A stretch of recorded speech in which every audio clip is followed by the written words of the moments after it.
लेकिन अगर मैं कहूं कि इनको कुछ ऐसी सीक्रेट्स ब्रह्मांड की और माइंड की पता थी जिसके कारण कि ये सुपर ह्यूमन एबिलिटीज क्रिएट करके अपनी लाइलाज बीमारी को ठीक कर लेते थे, कुछ बड़ा इन्वेंशन कर देते थे, तो क्या आप यकीन करेंगे? अगर आप ब्रेन के पावर को समझना चाहते हैं या फिर माइंड बॉडी के सारे अपने आप को हील करना चाहते हैं, बीमारी को ठीक करना चाहते हैं या लाइफ की किसी प्रॉब्लम को सॉल्व करना चाहते हैं, तो आपको इन टेक्निक्स को जानना बहुत जरूरी है। और वही आज के इस वीडियो का टॉपिक। 7 जनवरी 1943 न्यूयॉर्कर होटल के रूम नंबर 3327 के बाहर सारे स्टाफ की भीड़ जमा थी। दरअसल उस दरवाजे को एक वेट्रेस नॉक कर रही थी, लेकिन अंदर से कोई रिस्पॉन्स नहीं आ रहा था। अचानक जब दरवाजे को खोला गया, उसमें 86 साल का एक आदमी बिस्तर पे मृत पड़ा हुआ। ये कोई नहीं बल्कि निकोला टेस्ला साहब थे, जो कि 9 साल से इसी होटल में रह रहे थे और सारे स्टाफ उनको अच्छे से पहचानते थे। इनके आखिरी दिनों में सिर्फ ये चाय और बिस्किट खाकर अपना गुजारा कर रहे थे और उसमें से भी जो थोड़ा बचता था वो ये चिड़ियों को डाल देते थे। इतना महान दिल और उससे भी पावरफुल इनका सुपर ब्रेन, जो कि 9 भाषाएं बोलता था, 307 इनके नाम पे पेटेंट थे। और आज जो एसी इंडक्शन मोटर, चाहे वो मिक्सर में हो या वॉशिंग मशीन में हो या जितनी भी पावर लूम्स में है, ये इनकी ही देन है। और हमारे घर में जो इलेक्ट्रिसिटी बहती है, एसी करंट, ये भी इन्होंने ही डिस्कवर किया था। लेकिन अगर मैं कहूं कि इनको कुछ ऐसी सीक्रेट्स ब्रह्मांड की और माइंड की पता थी जिसके कारण कि ये सुपर ह्यूमन एबिलिटीज क्रिएट करके अपनी लाइलाज बीमारी को ठीक कर लेते थे, कुछ बड़ा इन्वेंशन कर देते थे, तो क्या आप यकीन करेंगे? अगर आप ब्रेन के पावर को समझना चाहते हैं या फिर माइंड बॉडी के सारे अपने आप को हील करना चाहते हैं, बीमारी को ठीक करना चाहते हैं या लाइफ की किसी प्रॉब्लम को सॉल्व करना चाहते हैं, तो आपको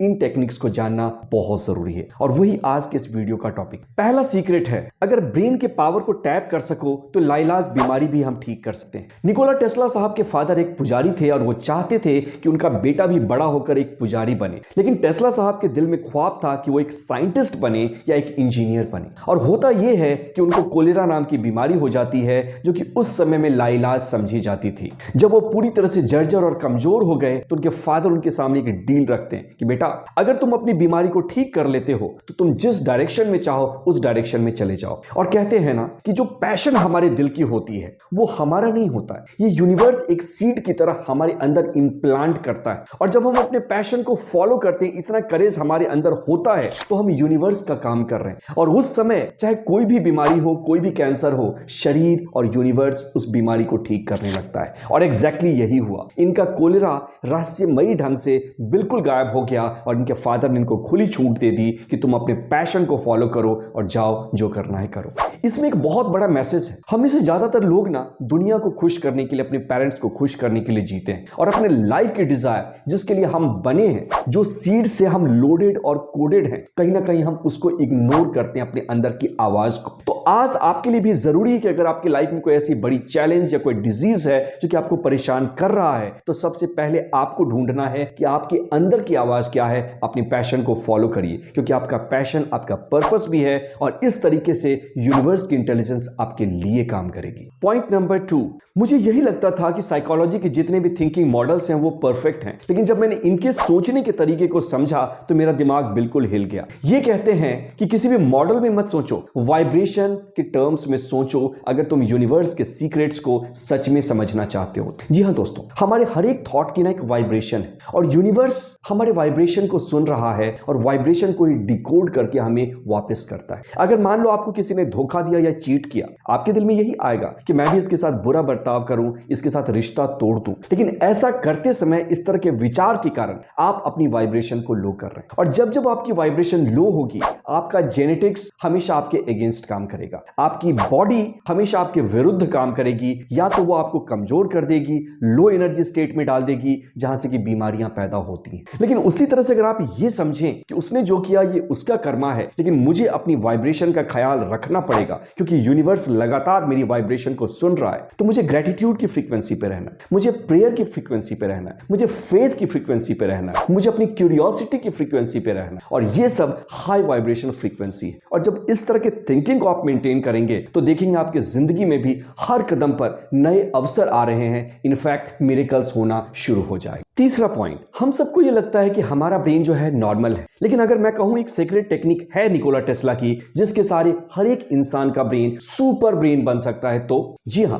ये टेक्निक है connection with the universe. Nikola Tesla कहते हैं कि हम सबका ब्रेन जो है ना एक छोटा सा कंप्यूटर है, एक एंटीना की तरह है जिसकी अपनी लिमिटेड कैपेसिटी है, लेकिन जब हम इस कंप्यूटर को यूनिवर्स के सुपर कंप्यूटर से जोड़ देते हैं तो यूनिवर्स एक ऐसा जोन है जहां सारी आइडियाज, इंस्पिरेशन, शक्तियां, पावर ऑलरेडी मजबूत है। चाहे वो बीमारी को ठीक करने की है या लाइफ की मुसीबतों को सॉल्व करने की, चाहे कुछ बड़ा आविष्कार करने की है या कुछ सुप्रा नॉर्मल एक्टिविटीज दिखाने की या क्रिएट करने की है। इसलिए आपको एक तरीका ढूंढना पड़ेगा। अगर आपके जीवन में कोई चैलेंज है, आप स्टक हैं या आप बीमार हैं, तो उसका सीधा सा मतलब यह है कि कहीं ना कहीं आपके पास कोई ऐसा तरीका नहीं है जिसके सारे आप यूनिवर्स से जुड़ सकें, उससे कनेक्ट कर सकें।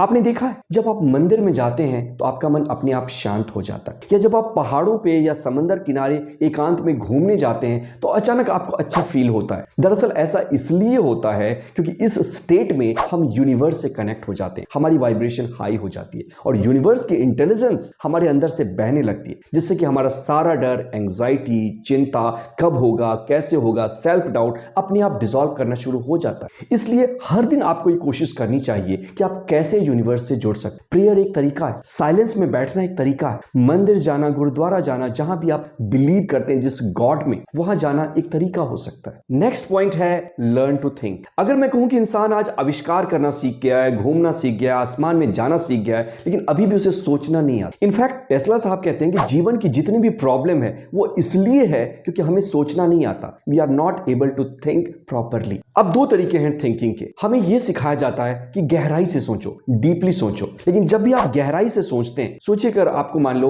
बॉस ने कहा कल से इस काम को करके आना वरना रेजिग्नेशन तैयार रखना। आपने उस पर गहराई से सोचना शुरू किया और ये ओवर थिंकिंग में बदल जाती है, कब ये नेगेटिव थिंकिंग में बदल गई, एंग्जाइटी, इंसोमिया हो गया, आपको पता भी नहीं चला। लेकिन जो टेस्ला मॉडल ऑफ थिंकिंग है वो कहते हैं कि you have to think clearly. जीवन में क्लैरिटी की कमी ही सबसे बड़ी प्रॉब्लम है। ऐसा नहीं कि इंसान का ब्रेन सॉल्यूशन नहीं ढूंढ सकता है, इंसान का ब्रेन बना ही इसलिए है कि वो किसी भी प्रॉब्लम को सॉल्व कर सकता है, लेकिन उसे समझ आना चाहिए कि प्रॉब्लम क्या है और इसके लिए आपको क्लैरिटी की जरूरत हो। तो इसलिए हर समय ये पूछिए कि मेरा आउटकम क्या है, क्या मैं अपने लाइफ के प्रॉब्लम्स को क्लियरली डिफाइन कर सकता हूं, क्या मैं जो चाहता हूं वो क्लियरली बता सकता हूं, क्या मैं अपने भावनाओं को, अपने एक्सप्रेशन को क्लियरली प्रेजेंट कर सकता हूं। जीवन की किसी भी एरिया में अगर आप स्टक हैं, चाहे वो हेल्थ हो, रिलेशनशिप हो, करियर हो या मनी हो, इसका सिंपल सा एक ही रीजन है कि कहीं ना कहीं आप उस एरिया में क्लैरिटी को अचीव नहीं कर पाए। थोड़ी मेहनत करिए, थोड़ा खुद पे काम करिए और जैसे ही आपके थॉट्स क्लियर होंगे ऑटोमेटिकली आप देखेंगे कि आपके अंदर वो इनहेरेंट मैकेनिज्म है जिसके सहारे की आपके अंदर से सॉल्यूशन ऑटोमेटिकली बाहर आ सकता है। और नेक्स्ट पॉइंट बहुत ही मजेदार है क्योंकि इसके सहारे आप अपनी लाइफ में कुछ बड़ा क्रिएट कर सकते हैं। देखो, यूनिवर्स ने जो हमें इतनी सारी शक्तियां, इतनी पावर्स दिया है, उसका एक ही उद्देश्य है कि यूनिवर्स चाहता है कि हम इसके साथ जस्टिस करें, कुछ अच्छा करें, कुछ बड़ा करें, कुछ बेहतर करें। और इसका की है इमेजिनेशन। टेस्ला साहब आइंस्टीन की इस बात को ही दोहराते हैं कि imagination is the key to everything.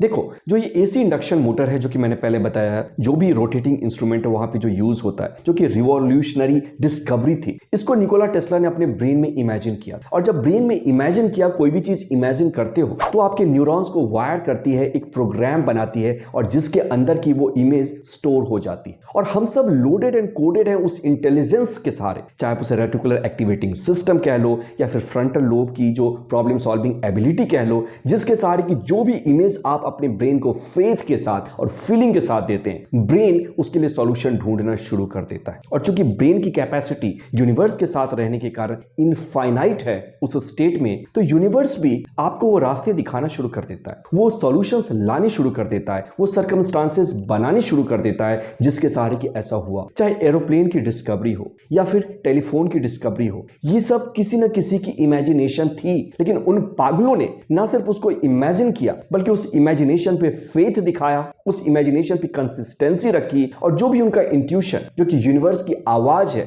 उनको गाइड करता था, इस पे उन्होंने एक्शन लेना शुरू कर दिया। तो मैं ही चाहता हूं कि जो भी आपकी प्रॉब्लम है या जो आपका आउटकम है, सबसे पहले आप उसको क्लियरली डिफाइन करना शुरू करें कि प्रॉब्लम है क्या और आप क्या चाहते हैं, और आप उसको इमेजिन करना शुरू करें फेथ के साथ कि ये ऑलरेडी कंप्लीट हो हो चुका है। आज जितनी लॉ ऑफ अट्रैक्शन की किताबें लिखी गई हैं ये सब भी यही कहती हैं। इसलिए तो निकोला टेस्ला साहब कहा करते थे कि जिसे तुम गॉड कहते हो, लक कहते हो, ये और कुछ भी नहीं, ये सिंपल फिजिक्स है। चलो एक बार फिर से समराइज कर देते थे। पहली चीज ये है कि अगर आप अपने पैशन को फॉलो करते हो तो आप गॉड के विश को फॉलो कर रहे हो और जिससे सारी बीमारियां ठीक हो सकती हैं। आपको सोचना है तो वाइब्रेशन के टर्म्स में सोचना है और बिल्कुल क्लियरली सोचना है। तीसरा, हमारा ब्रेन एक रिसीवर है जो कि सुपर कंप्यूटर यूनिवर्स से जब चाहे कनेक्ट कर सकता है। और फोर्थ, इमेजिनेशन इज द की ऑफ सक्सेस। तो जो भी आप इमेजिन करते हैं फेथ से, वो रियलिटी में चेंज कर जाता है।